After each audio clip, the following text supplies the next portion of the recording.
Welcome back to the review here on Max Talks Movies. My name is Max Titterberg. We're almost really over the halfway point of season 3, the final season of the Disney Plus Star Wars show, The Bad Batch. I'm going to break down what has happened so far, what I'm excited for the show moving forward, and we'll talk about general thoughts on the direction of season 3 of The Bad Batch. So welcome back to a brand new video. Sorry that it has taken me over a week, nearly 2 weeks to get another video here on the channel. I had a work that was outside of where I live, not in the state, nowhere near the state I lived. Flew cross country for work for a week, and then I got sick towards the end of that trip, and I just couldn't post a video when I came back late towards the end of last week. So I'm happy I finally am good enough here to do a video for you guys, and I'll be back making daily videos for the foreseeable future. So with Bad Batch, also, if you're new to the channel, please subscribe, ring the bell. I talk movies, TV, and box office, so please subscribe, ring the bell if you're new to the channel. Comment down below. What are your thoughts on Bad Batch so far? Let me know in the comment section down below. Also, please like the video, guys, a thumbs up button. So usually I've been, my channel has been on since this show has started, and I did breakdowns every single episode. But coming to season 3, I knew I wasn't going to be doing that because a lot of those episodes, not that they were a waste of time to watch, but they were a waste of time for me to sit here and talk to you guys for 10 minutes about just another kind of episode. And Bad Batch and Clone Wars and Rebels all have episodes. Again, because these shows are really around 15 episodes long.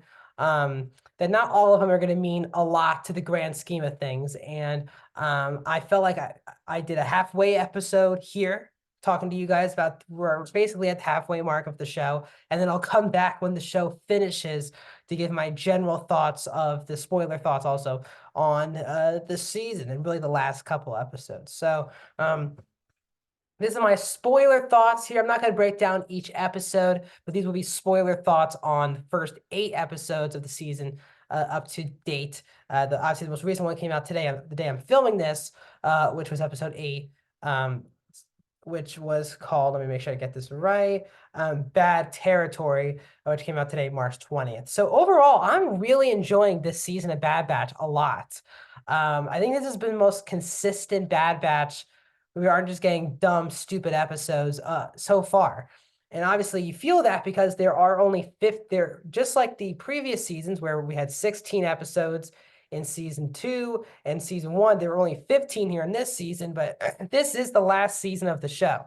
And luckily, this show, for the most part, doesn't have time to kind of sit around, do another mission, and then move on with things. They are currently being hunted down by Hemlock with the Empire. We started this season with Tantus, Omega being stuck on Tantus. We got the first 3 episodes given to us around now a month ago. And, her going through that, her and obviously Crosshair escaping Tantus. And then you getting, the M count, why Omega is being hunted is that she has a M count, obviously metachlorian count to help the Emperor clone. And we learned this because the Emperor does show up in those first couple episodes. I think it's the 3rd episode. He comes in, looks at what they're doing, and he stares at a clone of himself. And clearly this side of the mission are trying to build the next Palpatine who we see in The Rise of Skywalker. So it does seem like Star Wars is very much committing to this story at the moment, which is obviously The Rise of Skywalker set up, which is them having, Emperor being cloned. This past season, The Mandalorian really kickstarted it as well.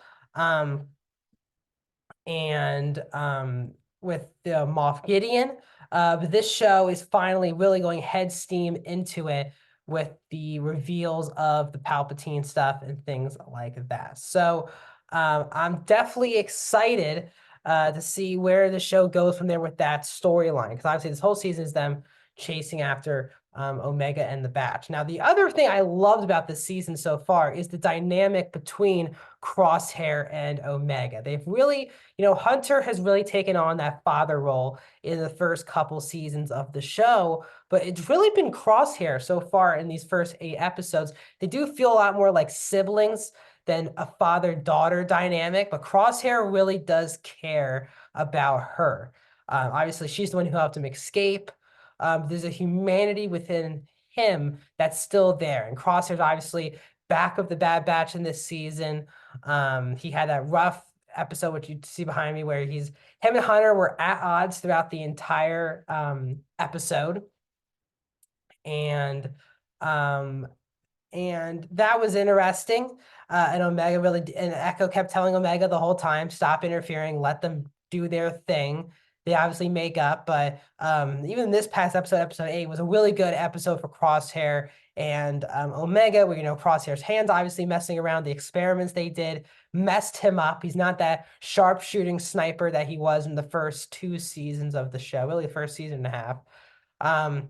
And Omega tells him to breathe, says she learned from the Wookiee episode. I think it was season 1, maybe season 2 of Bad Batch, where she met some of those Wookiees. And that, it's not a physical injury for him, it's a mental one. They messed him up mentally. So just getting that for him across the finish line, that would be important to get the sharpshooter and Crosshair back.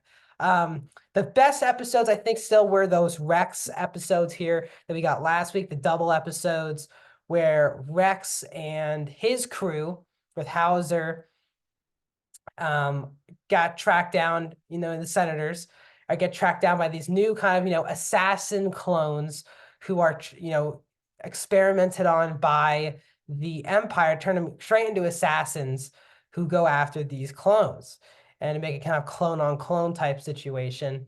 So they capture one of them. They can't really talk to them. Hauser's like, we needed to get to Crosshair. And obviously this helps because they're clearly looking for Omega. Omega's on the hit list. So Rex, obviously they call in the Bad Batch, Echo, and then reunite. Echo says Gregor's name, that he could have stopped for Gregor, but they just want to go straight to the base, which is the base of the first the Clone Wars movie back in 2008, which I think is very nice call there. But hearing Gregor, obviously Gregor's one of the 3 people, one of the 2 other people Rex is with, where we meet him all the way in Star Wars Rebels on that, dusty planet where he's in this crawler. It's Rex and Gregor. We'll get to the other person who's with Rex at that time later in this breakdown. We can get to it now around this time. So the new assassin clone goes after them. There's some good tension between, obviously, Crosshair knows Eli's like, you've left them here. They're not, they track, their clones. They're going to come right after them and stuff like this. So the assassination clone comes in, though out of the rubble, everyone survives. But we learned that now Wolf is the one leading the task force into episode 7. And obviously Wolf is the other person who was with Gregor and Rex in Rebels. So obviously at some point, Wolf and Rex completely make up and go together. Now, Wolf was the person in Rebels who kind of turned on them for a bit. He's actually called in the Empire after Kanan and Ezra and Sabine go on that planet. But Wolf kind of makes up for that towards the end of that episode, at the end of that arc, excuse me. But Wolf, I got very excited. We get this big episode with them being tracked, and we kind of end that episode. Huge fight between the assassin clone and Crosshair. Both survive. The assassin clone falls down this river. Crosshair survives with the help of Hauser, who finally sees that there's light inside of Crosshair at the moment. We get this big showdown at the end, talk moment, and when Wolf takes off that mask and you see his helmet, you see that one eye. It's not emotional, but I really had chills. It was a very big moment for me seeing Wolf and Rex interact in that way. Obviously, Rex is my favorite part of Clone Wars. Rex means a lot to me. So seeing Rex and Wolf interact, and then Wolf obviously lets them go, which was very nice. But obviously, they leave the assassin clone